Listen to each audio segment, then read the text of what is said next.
ஒருத்தர் நிறைய சொத்துக்கள் வாங்கி குவிக்கணும்னா செவ்வாய் திசை நல்லா செவ்வாய் நல்லா இருக்கணும். செவ்வாயை எல்லாரும் தோஷம்னு சொல்லிட்டு இருப்பாங்க.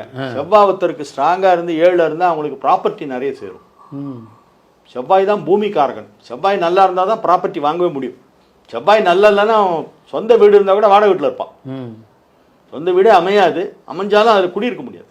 அதனால் செவ்வாயை நம்ம அதோட தோஷத்தை பற்றி மட்டும் பேசிகிட்டு இருக்காங்க. அது only at the time of marriage தான். அது திருமண பொருத்தத்துக்கு தான் செவ்வாய் தோஷம் பார்க்கணும். மற்ற நேரத்தில் செவ்வாய் 7ல் இருக்குது 4ல் இருக்குன்னா அது யோகம். அது செவ்வாய் யோகம். செவ்வாய் நல்லா இருந்தால் நிறைய ப்ராப்பர்ட்டி வாங்கலாம். லைஃப் லாங் அது இவங்களை காப்பாற்றும். அந்த மாதிரி நான் சில பேர் ஜாதகம்லாம் பார்த்துருக்கேன். ஆண் மூலம் அரசாலும் பெண் மூலம் நிர்மூலம் அப்படின்றது உண்மையா? உண்மை இல்லை சார். அதெல்லாம் ஆண் மூலம் அரசாலும் பின் மூலம் நிர்மூலம். பின் மூலம்னு சொல்லியிருக்காங்க. அது பெண் மூலம்னு யாரோ குடும்பத்தனமாக மாற்றிட்டாங்க. ஒரு ராஜாவுக்கு மூலமாக இருந்தால் மூலம் அரசாளும், ராஜா விடுவார். மூல நட்சத்திரத்தில் பிறந்தவங்க. அதுலேயும் 4ஆம் பாதமாக இருந்ததுன்னு வச்சுங்க, பின் மூலம்னு சொல்லுவாங்க. அதை மூலம் 4ஆம் பாதமாக இருந்தால் அவருக்கு பின் மூலம். பின் மூலம் எதிரிகள் நிர்மூலம். ஆண் மூலம் அரசாளும், பின் மூலமாக இருந்தால் எதிரிகள் நிர்மூலம். அதை ஆண் மூலம் அரசாலும் பெண் மூலம் நிர்மூலம்னு நம்ம ஆளுங்க மாற்றிட்டாங்க. தப்பு. அது அப்படிலாம் கிடையாது. இந்த திருத்தத்தையே இப்போ எல்லாரும் சேர்ந்து பதிவு பண்ண மாட்டேங்கிறீங்க. எல்லா ஜோசியர்களும் சேர்ந்து பதிவு பண்ணலாம் இதை. ஆமாம், நான் சொல்கிறேன், நீங்கள் கேட்குறீங்க, நான் போல்டாக இதுதான் விஷயம்னு சொல்கிறேன். மற்றவங்களும் சொல்லணும்.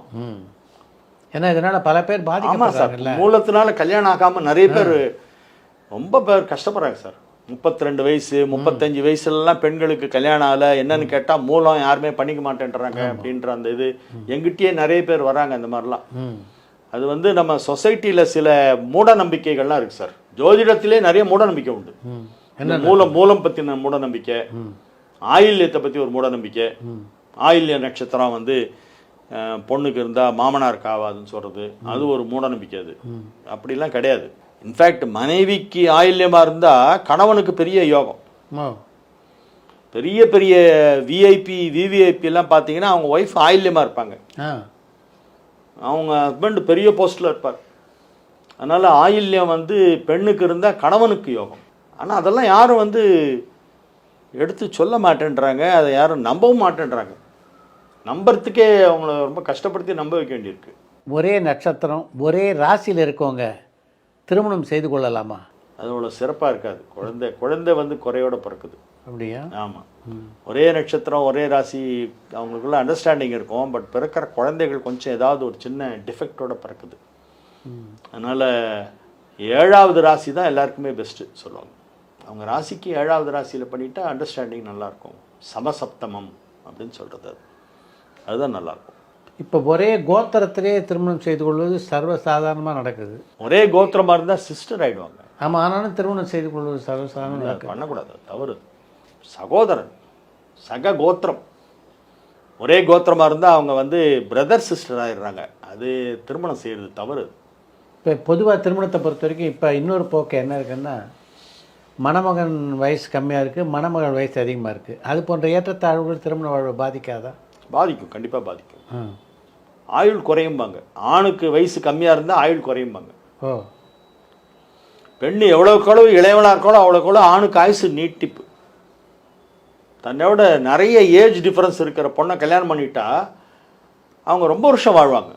வயசு வித்தியாசம் நிறைய இருக்கணும். பெண்ணு சின்னவளாகவும் ஆண் மூத்தவராகவும் வயசு வித்தியாசம் ஒரு 7 வயசுலேருந்து 15 வயசு வரைக்கும் வித்தியாசம் இருக்கலாம்.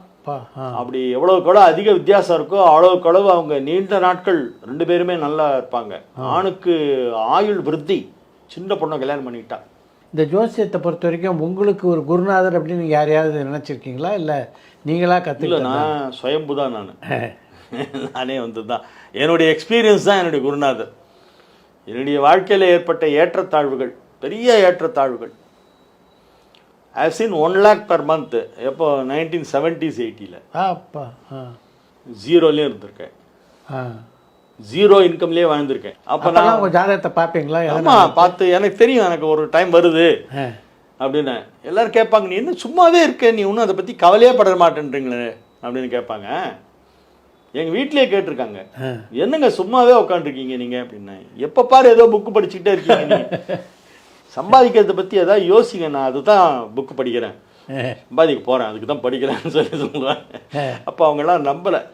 இது என்னமோ இவர் இப்போ பாரு புஸ்தகத்தை வச்சுட்டு படிச்சுட்டு இருக்காரு, சாப்பிட்டு புக்கு படிக்கிறாரு, தூங்குறாரு, வேறு ஒன்றுமே பண்ணலை அப்படின்ற மாதிரி நினச்சிட்டு இருப்பாங்க. பட் எனக்கு வந்து ஒரு பெரிய ப்ளஸ் பாயிண்ட் என்னுடைய ஒய்ஃப் சார்.